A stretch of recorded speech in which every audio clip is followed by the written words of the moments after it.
Morning and welcome to Avero's live stream this week. We are an independent ERP and management and IT consulting firm that works with local governments across the country. And we go live every week on Wednesdays. And this content can be found on our YouTube channel, podcasts, and various other media. So just go check out on our website and see what we have to offer. Today's guest is the esteemed Brian Turbitt. He is the finance director at the Town of Nantucket, Massachusetts. And we met a couple of years ago at the GFOA convention in Portland. And he's one of the most fascinating people to talk to, very deeply ingrained in the public finance profession. And it's just a thrill to have you on, Brian. Welcome. Thanks, AB, for inviting me to join the discussion. It's a very interesting topic I think, especially with what municipalities are facing today. Yeah, thanks, Brian. So before we get into it, I think the audience and audience, let us know in the chat box where you're calling in from or checking this out from. And we're also taking questions as we go through this live cast. Brian, where did you get started? How did you end up in municipal finance? I don't think anyone, and this is not to be insulting, right? I'm an accountant too. I don't think anyone, when they're 5 or 10 years old, decides to be a CFO for a town or a city. I haven't met that person. AB, I definitely would agree. I probably did not, when I was trying to determine what I wanted to do, say I want to be a municipal finance director. But my father did work for the state of Vermont when I was growing up, so I did see the benefits for working for a municipality or a state entity. So I moved to Massachusetts in 2003 from Vermont, where I had been a business manager for school districts. So I did end up in municipal government through kind of a roundabout path from the private sector accounting. When I moved here, I went into startups, and then I was living in Millbury, and when I moved down here and became friends with somebody who ultimately became the town manager in Millbury, who dragged me back into municipal government, working for the town of Millbury. And then the opportunity here in 2014 came up, and I decided to take the leap and become the director of municipal finance on an island 30 miles out in the middle of the ocean, which certainly does pose other challenges, not just municipal finance and or ERP systems related.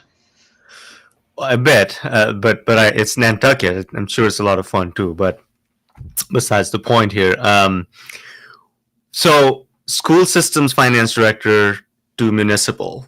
It's so traditionally, right? And I'm not saying this is 100% the case everywhere. There's tension between these two entities, right? School systems and municipalities that have school systems as a budget line item, but they don't quite see it that way. So now that you're on the other side, what do you think of all that? So it's interesting. So when I was in Vermont, I was actually in a small community. It was a 3-town community when I was there: Wallingford, Shrewsbury, and this town called Clarendon, just outside of Rutland.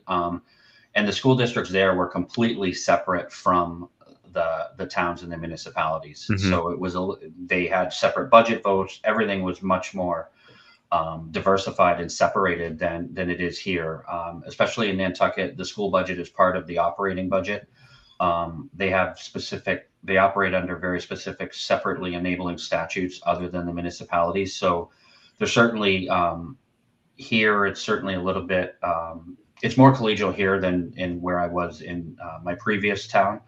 But there's certainly a little bit of pushback between the two, just because you both operate under different structures and different enabling statutes. So it certainly makes it an interesting dynamic. But like I said, here we have a very good relationship with the school and the school system. So I think it's been a positive experience in that dynamic. And we're all on one platform of an ERP system. So I think that certainly does help in some ways as well. Well, and also I'm sure it helps that you've been on both sides of the house. You know, when it comes to it does. It gives me a little bit of an understanding. Although certainly, I think one of the biggest transitions when you're moving from one state to another is, Massachusetts municipal government accounting is certainly, and school accounting is certainly different than what I was familiar with in Vermont. One of the biggest difference really between Massachusetts and most every other state is we convert our books on June 30th into GAAP accounting according to GAAP and GASB. We make year-end reconciling entries. We operate under a completely different accounting structure that's statutorily laid out in Massachusetts. So it makes it a little bit interesting in doing that. So a couple questions already came in. Well, Jake's calling in from or joining us from Greenville, South Carolina. Hi, Jake. Jake's one of our PMs. And Kyler asks you, where in Vermont, Brian Turbitt? My first job was at Sugarbush Resort. So that's a great question, Kyler. Thank you. I actually grew up in Barrie, which was right outside the capital. So Sugarbush was pretty much right around the corner from where I was growing up, and then ultimately in the school sector, I worked in just outside of Rutland in a small school district that comprised the communities of Shrewsbury, Wallingford, and Clarendon. I have no idea where those places are, but thank you, Brian. They're actually right near another ski resort, Killington Ski Resort, and was right around the corner from where I ultimately ended up working in Rutland, and then moving from there to Massachusetts. So, you mentioned having common ERP system with the school, and that's sort of the topic of conversation here. When you started in municipal finance, what was your first job? Were you you didn't get a first job as a finance director, did you? My first job at the school and working in finance, well, actually, it was not my first job. I did have some experience in government because I did work for the state of Vermont, Right. as doing unemployment analysis and rate setting for the unemployment division. Mhm. But my first job in a school setting was as the business manager, and I took that leap from being in working for a private accounting firm that their majority of their practice was focused on municipal and school district audits. So I ended up jumping from that accounting firm actually to one of their clients. The school district that I went to was a client. And so my first leap into school districts was as a business manager. I dove headfirst in because I just wanted to take the challenge on. Well, yeah, and that's not just finance, right? You're actually just you're managing the shop there, the ins and outs of everything for a school district. So what system did they use, ERP wise? So they in Vermont when I started, the Yeah. primary system was one that was developed by a firm in Williston specifically for school districts in Vermont. So it was really kind of siloed into really not compatible, or not many other school districts outside of Vermont would use it because their prime focus was on all the school districts in Vermont. And the name does elude me at this time because it was a very, very long time ago. But their primary focus was Vermont, so they didn't have a big presence outside of there. Maybe some small schools systems on the border between Vermont and New Hampshire, but other than that, they were very very focused on the state of Vermont. So, in your opinion, Brian, do you think is there such a thing as a specialized financial management system for schools? I know, every school system in every state we go to will say, well, we're very unique, we're very specialized, and you said those things to me too, right? So, in terms of a school system versus a municipal financial system, what's the difference, and how specialized does it need to be? And I'm not talking about student information systems or any of that, just financial management. Here in my present role, I don't think that there's a vast difference in the specialization that's necessary to operate the two systems. The Department of Education here does require a different chart of account string than we're using, which is one of the reasons that we are kind of starting down the path of reviewing the entirety of our ERP system. But from day-to-day accounting, most of it is the same and can be, in my opinion, can be completed with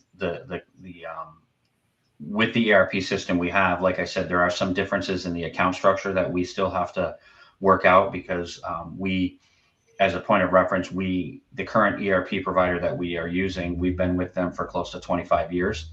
So when we set this up, it was set up, 25 years ago with some Hmm. minor changes along the way, but certainly, um, given that the Department of Education works a little bit different, they've made some changes for reporting that they would like, which we're now being, um, for lack of a better term, kind of forced into having to consider making, to comply with that, but also keep it out of our management letters. So Yeah.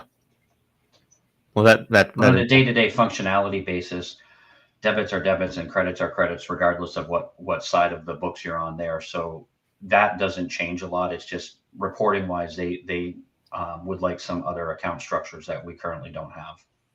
yeah. So I think you just answered Kyler's question. What are some unique financial needs that municipalities require for technology? Yeah. Well, let's dig into that a little more. Uh, what's unique about municipalities that an ERP system or financial system needs to do? Reporting is what you said. Is that the same on To be the? honest with you, V, I don't know that I look at a municipality still as a business. We may not be producing, Yeah.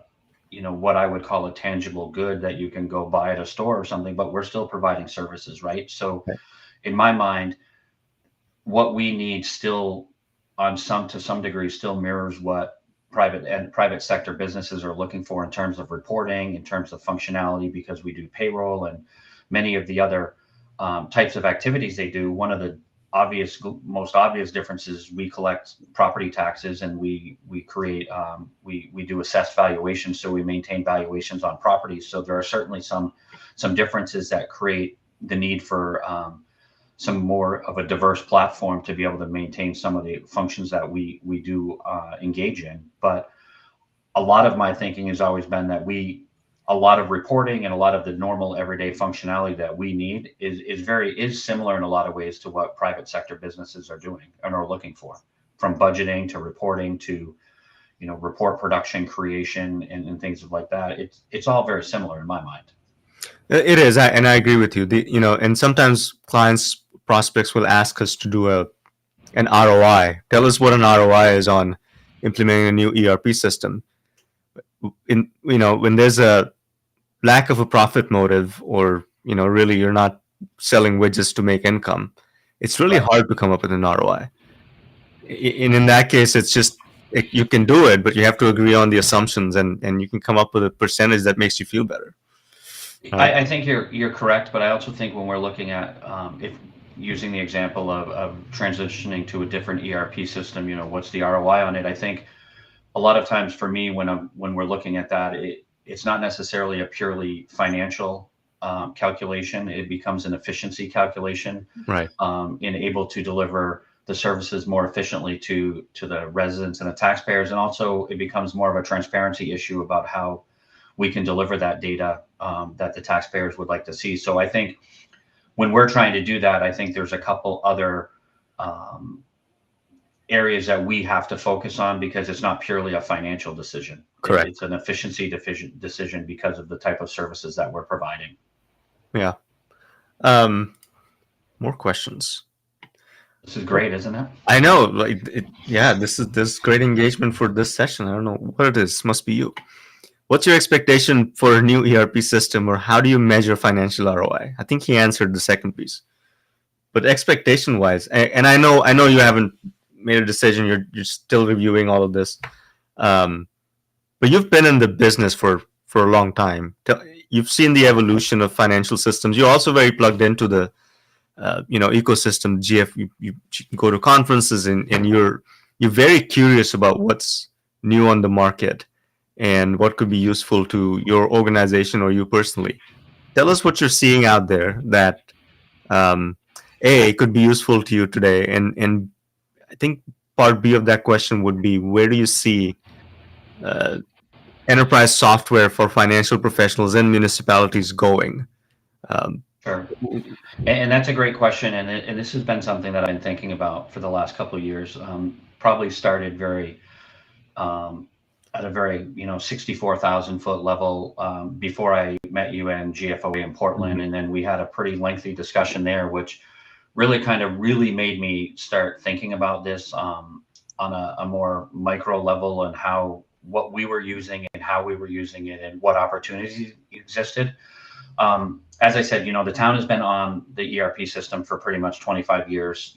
It's an end-to-end solution, encompasses everything we do, with the exception of the assessors database, which is there's two particular companies that are fully focused and scaled to do that in Massachusetts, and that's primarily their focus. So we do use one of those, but I think initially the brief conversations that I had with you kind of reshaped my focus a little bit on this. And I had been thinking about it for a while, and I'd always thought that one provider of every single module that we used was the way to go, because I was always wanted to be able to just go to one place to find everything. And in my previous employer, in my previous town that I was in, we had two different systems, one processing payroll and one processing all the other accounting functions and transactions. And I hated doing journal entries between the two because I always wanted to be able to see the data and, from payroll into the accounting system. And I had to go to two places to look at it. So I was always of this mindset that if I had everything in one place under one provider, it would be the best situation that I could be in. And I think as ERP systems have evolved and the functions in our job and finance directors have evolved in understanding the technology and moving forward, I've really come to the conclusion that I would like to have modules where the vendor is the best in class in that particular functionality that I'm trying to do, and that I don't necessarily have to have one provider provide every module, and that it will work and it'll be okay, and I'll still be able to do all the functions that I need, and to be able to get the data. Because I think what I've come to realize in visiting all the vendors at GFOA and talking to vendors and other conversations with you and other people engaged is that in this day and age, trying to have one vendor be perfect at every function in an ERP system, I think is it's just not possible anymore to devote the magnitude of resources, in my mind, that you need to have to be the best in any one portion of that. So I think I've evolved as the industry has evolved to realizing that we can pick a vendor for payroll and it may be the best in class in payroll, and there's another vendor that has a superior product in general ledger or tax collections, and it's all going to work. But I think it also comes down to engaging the right vendor to help you do the implementation, because in my mind, making a switch of that magnitude probably would be beneficial to the town, but you get one shot at the implementation. And if you don't do it right, then I'm in a worse position than I'm in today, right? Yeah, I think it's a once in a career move if you do it right.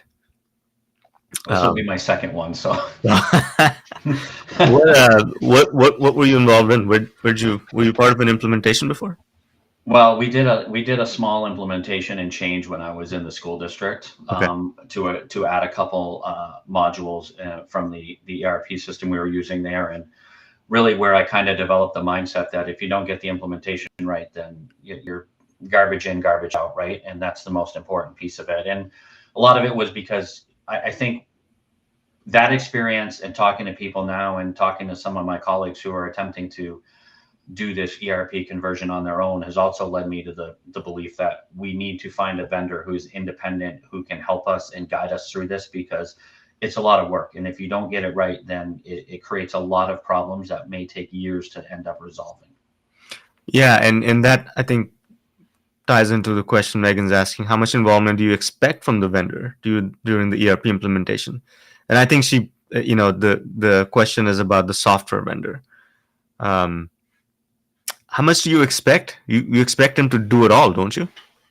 Like, just plug it in I and go away. expect them to do. I look at the implementation really as a partnership, Yeah. right? Because then it's going to be hopefully a long-term partnership and solution. So I expect that there's going to be a substantial amount of involvement from the vendor. If we're utilizing their platform, I'm expecting that they're going to be there to help support me during the implementation, and whether that's boots on the ground in Nantucket or whether it's done remotely, I'm going to expect a heavy involvement, because they have the expertise in transitioning, right? We, Yeah. as finance professionals, we don't do this on a day-to-day basis. So my expectation is they're going to be heavily involved. But I also think to Megan's question, that there is another layer that we as professionals in this industry need to think about, and that is, you know, a firm or a consulting entity that does engage in this, that can be the go-between, that has experience in managing these as well. Because I think sometimes during these conversions, you know, the vendor is likely, if they're encountering a problem, it'll be fine, we can fix it. And I don't want to wait. I want problems resolved as they arise, not wait till the end and try to go back and remember what the problem is, what we need to fix, um, and um, and do it. I want it fixed as we're going. And I think that as the finance professionals trying to do this, we also have to be, we're also doing a numerous other functions of our job. So we don't have all of the time to devote, which is one of the reasons why I expect the vendor to be heavily involved. But one of the reasons I also think, as we consider this route, that we would involve an outside independent third party to assist us in that implementation as well. No, and good points, Brian, because you know the vendors, their interest, as it should be, is to give you the software, make it work, and go away. Sometimes, and this has been expressed to me by the vendor friends, right? They say, okay, when we get to a client, they're not ready for our product. They've bought it, and we find them making decisions they should have made last year on how this product should work for them. Uh, because that is not the software vendor's job to help you work through how you want your, you know, internal processes set up, or who should be reporting to whom, and who should be approving X, Y, and Z processes. So that tends to add a lot of complexity and delays to projects. So I think you're looking at this in the right way. But AB, and I think Megan made a good point that sometimes I think in our role in an implementation, it is more difficult for us to hold the vendor accountable, because we're going to have a long-term relationship for them and with them. And I think that Megan has a good point, that in which she noted that having that third party representing us also gives us somebody that can hold the vendor more accountable, because their relationship is terminating with us once that implementation is done. And I Right. think that certainly helps in a lot of respects too. Right. All right. More questions. Man, this is blowing up. Hold on. Okay. Municipalities tend to operate on a fixed budget, unlike private businesses. Do you think they are most at risk for implementation failure? How do you maximize a turgid budget? Now, there's a little bit of a myth in here, isn't there? There is a little bit of a myth. We certainly we have some flexibility. I think private sector businesses and an implementation of this scale and magnitude would certainly have more flexibility from the budget that they set. But municipalities do have flexibility to do this. We typically, in most of any project we do, we build in a contingency factor to cover unanticipated or unknown developments in it.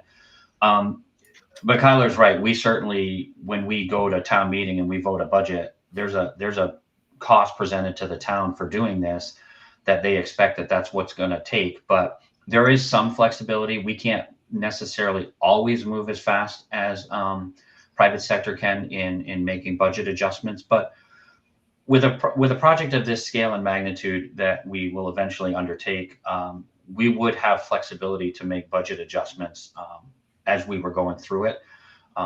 Some of them, depending on the scale of the budget adjustment, might take a little bit more time to do, but we do have some flexibility. It's just, it is inherently a little slower and a little more time consuming. Well, I think it's also about communication, right? No one likes surprises, especially Right. councils and boards. Yes.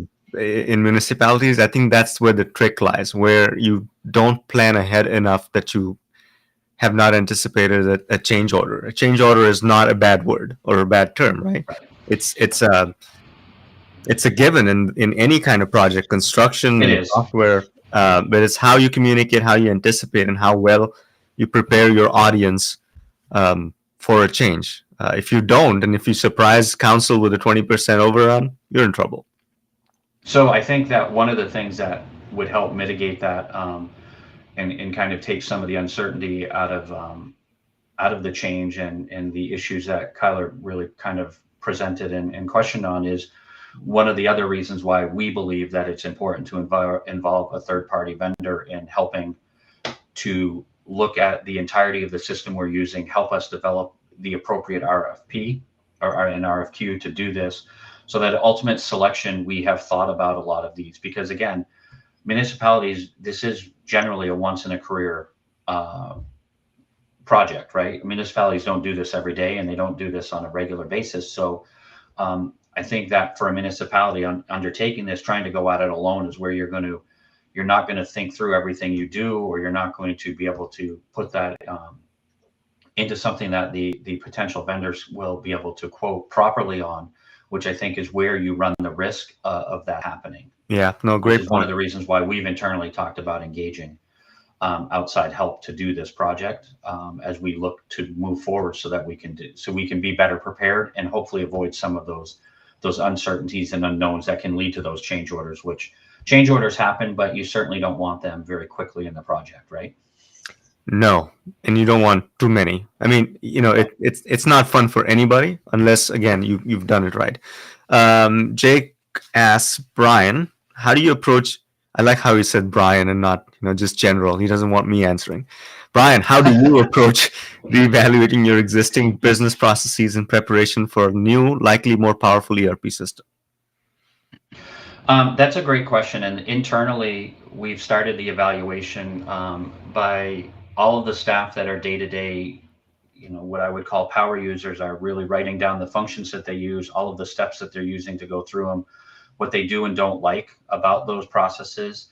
And we're starting from an understanding of what all of our staff are looking for in how they're utilizing our current ERP system, and what they think they would use could be better for them and create those efficiencies. And what we are going to do is we're going to take all of those discussions and we're going to put out a solicitation to hire an outside consulting firm to go through all of that, and then sit with us and go through how we do everything and look at the process that we're utilizing. Hopefully say, okay, there's other options for you out there potentially, or you should stay with your current provider and make the following changes. But we are really starting at the floor with our staff and heavily engaging them in the initial discussions, because they're all the day-to-day users, and the goal is to provide the efficiency and the utilization on a more efficient way for them. So we're starting there, and then we're going to move to a solicitation for an outside vendor to come in and take all of that data and look at how we're doing and use their experience and their expertise to help guide us, which may result in a request for proposals for vendors and go from there. I mean, if you had asked me, that would be the recommendations we would give you, right? So, well done. More questions. No one's letting me ask my questions, but let's see. But he's excited about this today. I know. I'm telling you. Do you see any challenges between state and local government responsibilities? I feel like the state of Massachusetts and the town of Nantucket are very different. I mean, I'll do my take on this. You kind of rely on the state. You're collecting taxes on behalf of the state. But what else? Like, is there any challenges? So the interesting thing for us is that all of the local taxes that we collect are all kept here for the most part, because the largest source of revenue for a community or municipality in the Commonwealth is really property taxes. It's the largest revenue source in every budget. I think that there's some similarities in terms of the functions we do. I think there's some dissimilarities on the scale that they do. Our interactions with the state are more on the school side with the Department of Education, and then any state funding we get or any grants that we get. So our interaction is there, but we do have some interesting process here. The state actually has to approve our tax rate annually. So we have what's known as a tax rate setting process through the Department of Revenue. There are some interesting, we do have to file what's known as a Schedule A, which compiles all of our expenses. I think probably most states across the country do some similar version of that. It helps reporting for the state and to the federal government. And then in my previous experience when I was back in Vermont, the independent auditors verified our fund balances and our retained earnings in the school for various funds. Here we do have an independent audit, but the state has to sign off on all of our calculations for unreserved and undesignated fund balance. And there's a lot of hoops that we go through to get those things certified. So I don't know that there's a lot of things that are not necessarily similar. I think that there are a couple things that we do that are a little bit different, but for the most part, I think our operations on a day-to-day functionality basis are pretty similar, but on a scale are just wildly different in terms of the scale and the magnitude of the services. I think those are some good examples of how you are unique, right? With the state having to approve your tax rates. Yeah. Most places do it locally, and the reporting that's associated with that. I guess that's one of the major features or unique requirements that you'll have when you uh, implement a new system or re-implement your current Yeah. system that doesn't work for you. Um, and I guess that leads me to question from Megan: what are your plans for change management and user training, or do you have plans yet, or what have you thought about it? Um, I don't know if I think we really haven't gotten to that point and that granularity quite yet. I think we're Mhm. really we've talked internally about the change, and I'm a big proponent of training. So whatever direction we go, there's going to be a heavy focus on training, because I think that training and through this process really lays the groundwork for success for the employees. And that ultimately, as I do this and we undertake this, that's my goal is to provide all of the staff, not only in my office, but all of the other departments that utilize this system, um, uh, a system and a functionality that works in a way that makes sense and that they can feel comfortable with. So from the training perspective, Megan, I think that that'll be a heavy focus on this, because I think that that's been something that has been lacking in the last few years as we've gone through some change in employees. And I think this is one of the things that is also maybe has taken me down this road of starting to look is I think that when you have a long-term relationship with any vendor, doesn't matter who it is, things get to be comfortable, and there's fewer and fewer check-ins, so to speak, with your client reps, with the company as a whole, or with people that do the training. And I think it becomes kind of an afterthought unless we really push for it. Yeah. And I think so. Um, and I think that it really becomes, employees learn tricks to make things a little easier, but it doesn't necessarily mean it's the best way to do it. It's just kind of what they figured out. So in any of the change that we're envisioning, it's going to be a heavy focus on training of the employees with building individual user manuals for everybody to have, so that when we transition out, if an employee leaves, the person filling them can come in and they'll have a really good understanding or a basis to be able to move forward. But training will be a focus, and I think it has to be a focus when you do this. Oh, absolutely. And in the implementations that we support, what we've seen is the vendor will have their generic sort of manuals and help guidance features, what have you. But sometimes it's a unique process that they don't have that specific one pager for, and we've created those for them. I'm gonna try and sneak in a question I have before people start asking you more questions, Brian. You don't like all the other questions? I do. Which are great, by the way. It's my live stream. Um, what you're in a unique position in one other way, right? You are the CFO, finance director for the city and county of Nantucket. Yes, yes. And So it's not one entity. No, they are two separate entities. Okay. The county is enabled under separate legislation. We are the only town and county, single county in the Commonwealth. Every other county has multiple cities or towns in it. They use the same software that we do from an accounting perspective, so they're on the same software. Up until recently, we had also the regional transportation system was on the same accounting platform as we have. There's regional transportation systems in every county. They've transitioned away because they're really kind of more of a component unit of the Department of Transportation than they were really affiliated with us. But the county of Nantucket, which the county itself has no employees. I'm the finance director, CFO, procurement officer for the county, and the town manager is also the town manager is the manager for the county as well. And the select board are also the county commissioners in our organizational structure. Within the county is also the registry of deeds, where all property transactions and all real property transactions are recorded, deeds, mortgages, everything. They do have 3 employees. So there's more than one component within our county. We also have a land bank, which is a component of the county, which is focused on conservation and derives its revenues from a transfer fee on real estate sales. But the entire organization, just irrespective of which side it is, county or town, are all on the same ERP system. So if we make a switch, it'll be county and town wide that switch will happen on. Yeah. No, I I don't think I know any other. I know, so there's city and county of San Francisco, for example, right? There's one entity. You guys are a little different from that standpoint. All right, I'll open up the questions again. We discussed vendors' responsibilities. What do clients need to do to commit to a successful transformation? I think that clients have to commit the resources and the time and the staff to it, and have to be engaged in it.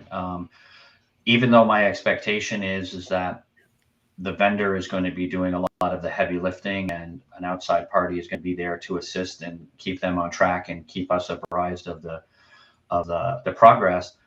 It's my expectation that not only myself, but my assistant finance director, the assistant town accountant, and the staff at a higher level are going to be there every step of the way and be involved extremely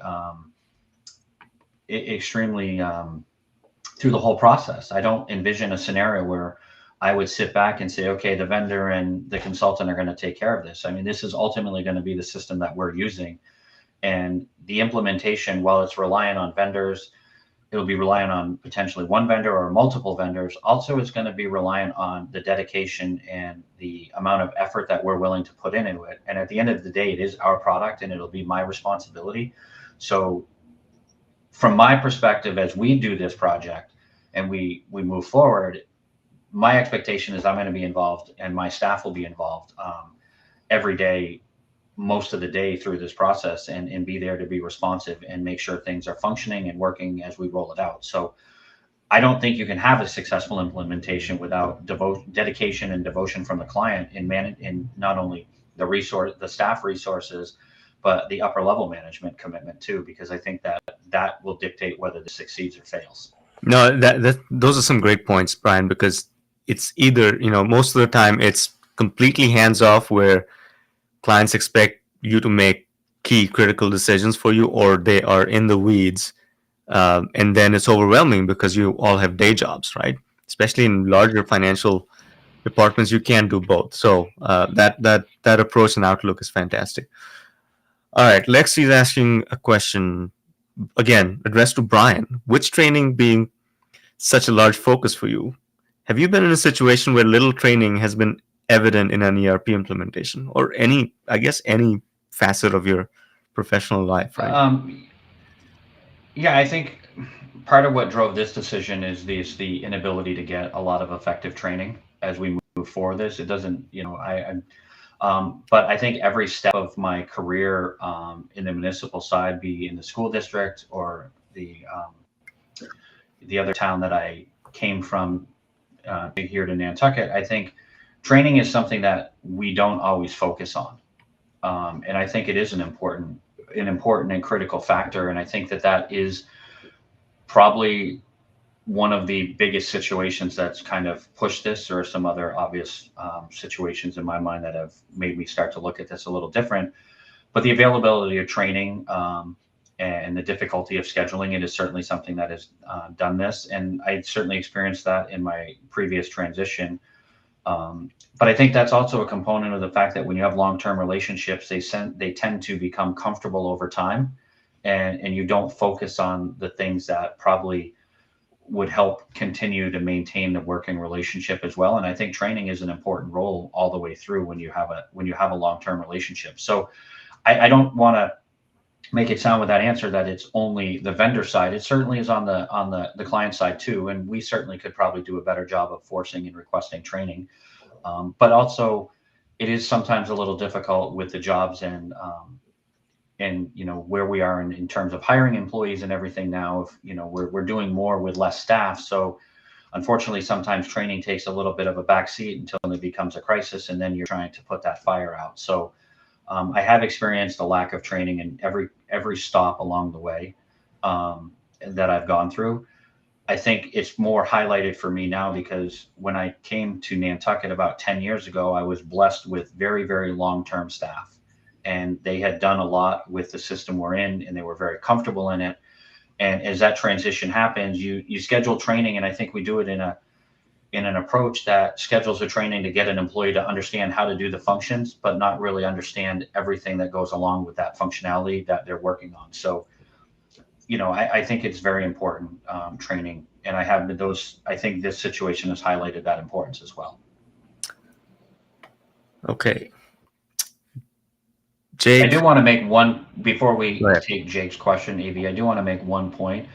Um, I'm not entirely and completely dissatisfied with the ERP system we have. I think it is very important that as a professional with the responsibility to provide services to the residents and to all of the departments in the town and the town manager and the select board, that we take opportunities to make sure that what we're doing and how we're doing it in the systems that we're using are right for what we're trying to do, not only now, but 5 years in the Mhm. future, maybe. So this situation is born out of a lot of thought and decision, making on my part. It isn't, I do the vendor I'm unhappy with. It's that I think that this is something we should be doing to make sure that what we're using is right for the way we're trying to accomplish our job and deliver those services. No, and great point, right? It's like a annual checkup, or a 10-year review of your building structure. I I don't don't know. want to do this every year, Av. No, I said 10 years, didn't I? Okay, Maybe I good. said annual. No, I get your point. I think every CFO, every executive anywhere should be thinking along these lines, right? How do we make our business processes the most efficient, especially when you're facing labor shortages and, like you mentioned, a turnover of staff that's leaving the doors with historical knowledge and your basically knowledge bank. So with the advent of AI and all of these new things that you've probably seen and heard talked about at GFOA, where do you fit in is the real question. And how do we take And one your of the other organization? big things that we're dealing with too now is remote work, right? Which Yeah. is changing how we're accessing Yep. information and the work product. And I think that all of these factors lead to a point in time which we've come to, that we want to look at the system and make sure we can deliver the services that we want in the manner that's most efficient and to the taxpayer and to everyone that's interested in the information. That's awesome. All right, I'm gonna take Kyler's question because she's asking me. What are your key takeaways from chatting with Brian? What do you find most rewarding about your job and engaging with incredible CFOs and other executive leaders? So, key takeaways from talking with Brian, and the reason that we're talking on the live stream is we've had many of these discussions at conferences over the phone. It's just engaging. It's great to talk with someone that A gets it, and B can challenge your assumptions on the things that you do on a daily basis. So that's rewarding. Um, and then the most rewarding thing about my job and engaging with incredible CFOs is actually I think I've talked about this before. I am a finance and accounting nerd. Got a couple of master's degrees in those areas. Never worked in it, so I always was like, what could my life have been if I'd pursued that path? So we speak the same language, and that's what's most rewarding. Um, what else? Kyler. How can an independent advisor bridge this gap between vendor responsibility and client commitment? I think the biggest thing is keeping things on track. As good project managers, as good third party engagers, uh, we understand that the motivations for each party may not be the same, right?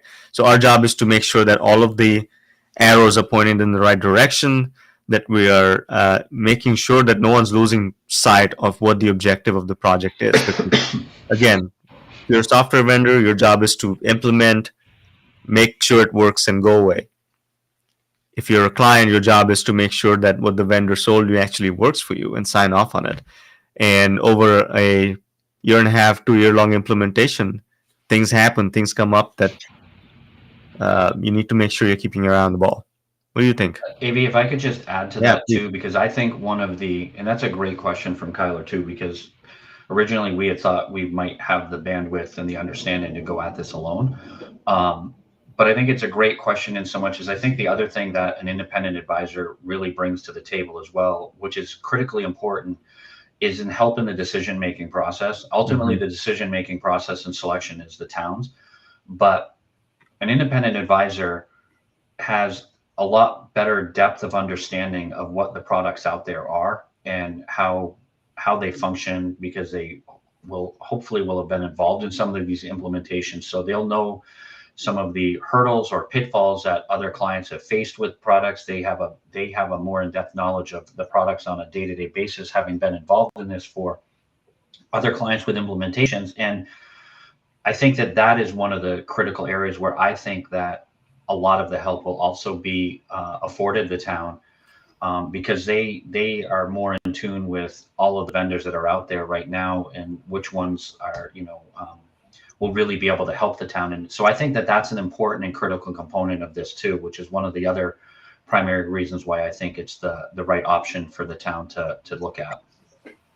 Yeah, and Kyler's follow up question is, why should clients consider independent advisor that's focused on ERPs as opposed to audit and compliance firms? Great question, Kyler.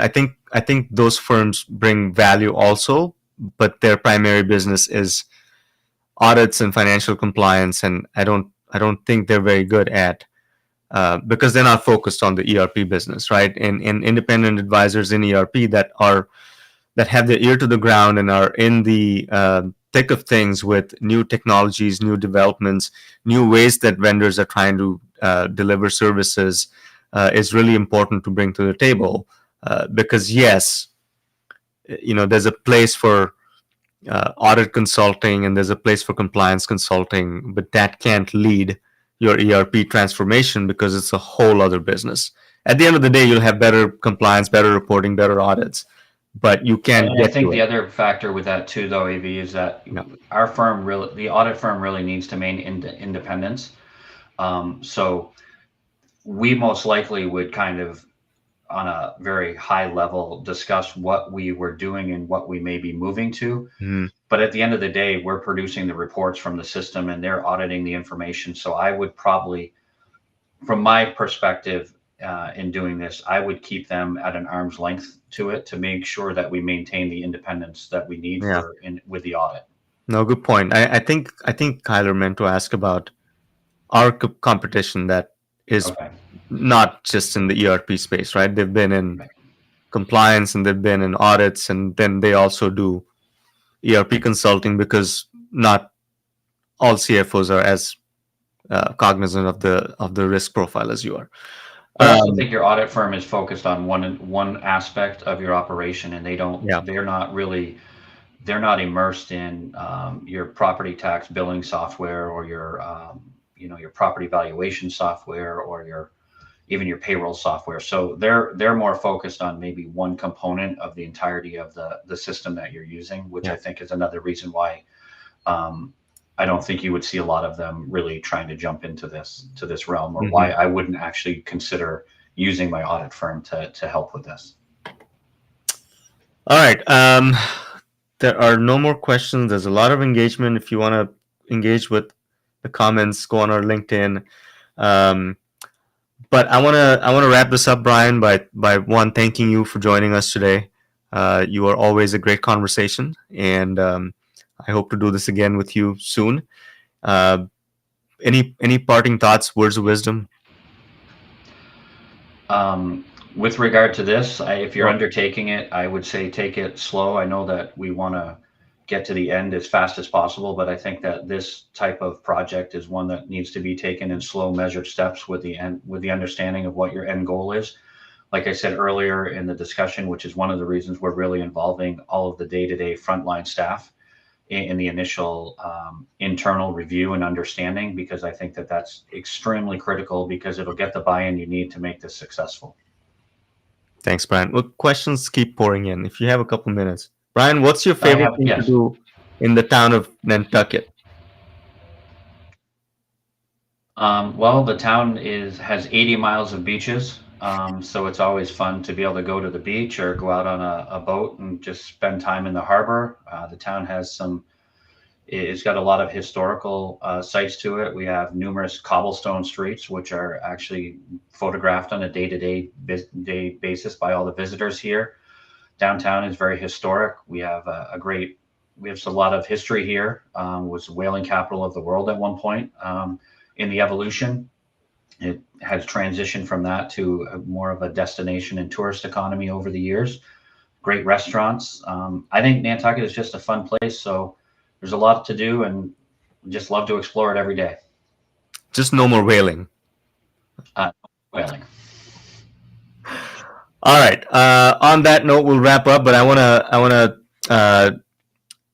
announce that we are going to have a GovTech Insights workshop on August 28th. The link is on your screen. It's on our LinkedIn, where we're going to bring together a lot of our thought leaders internally from Avero to talk about four critical things. Modernization and technology is one. How to do better RFPs and a couple other very important topics. So go ahead and sign up for that. It's going to be really exciting. Brian, I welcome you to join. I probably will. And ask pointed questions of our panel, and we look forward to seeing you there. But again, we're live every Wednesday. This episode will become a podcast and will be distributed in various different channels. So thank you for all your questions. Thanks for joining us, and we will see you next week. Thanks.